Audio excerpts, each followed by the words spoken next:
Hello everyone, I am Dr. Manzoor Sangalek, eye specialist from Al Shifai Hospital, Bahawalpur. Today I will discuss one of the eye problems that is very common. It is pingiculum. Single is pingiculum and pleural is pingicula. This is yellow growth on the conjunctiva.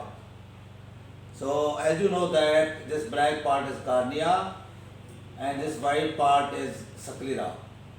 Over the sclera there is thin membrane which is having blood vessels in it. This is conjunctiva. So this is one conjunctival growth which is benign, non-cancerous, a bit raised and yellow in color and maybe round or triangular. It is known as pingiculum and it is supposed to be degeneration of the conjunctiva and deposition of fat in that degenerative growth. It is more common on the nasal side. This is the nasal side and this is lateral temporal side. It is common on the nasal side, and again it is supposed to be caused by ultraviolet rays. Exact etiology and its cause is not known, but ultraviolet rays and sunny climate is supposed to cause this problem. Just like in case of pterygium, it was also blamed to be caused by sunlight and ultraviolet rays. So the pingiculum is stationary and don't extend towards the cornea. And in contrast to pingiculum, we have already discussed the pterygium. Pterygium is this is on nasal side. The pterygium may grow from the temporal side also, but it is also more on the nasal side. But this is more and very common on the nasal side. It is very less, rarely on the temporal side. But it may grow from the nasal side, also from the temporal side. And the difference between pterygium and pingiculum is, it is just pale yellow growth, but it is fleshy and reddish, and it grows toward the cornea and may extend toward the center of the cornea.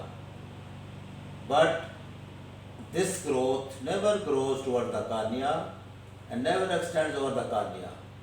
So this is the main difference between pingiculum and the pterygium. Pterygium is dangerous in a way that it encroaches over the cornea and extends toward the center of the pupil, in front of the pupil, and it impairs vision very badly. When it reaches the center of the cornea, it reduces the vision very badly, and whenever we remove it, it leaves behind a scar and opaque area here. So that means after removal, even after removal, pterygium leaves behind a white opacity in front of the center of the eye, center of the pupil. So it will badly affect vision even after removal.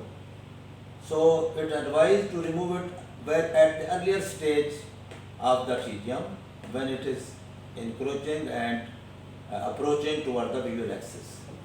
But this growth is not extending toward the cornea and it remains stationary.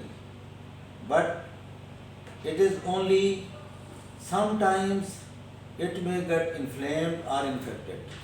And in that case, we may treat it when it is inflamed or infected. We will give some, if it is infected, then we can give antibiotic and mild steroid eye drops combination for this if it is inflamed. Otherwise, it don't need any treatment.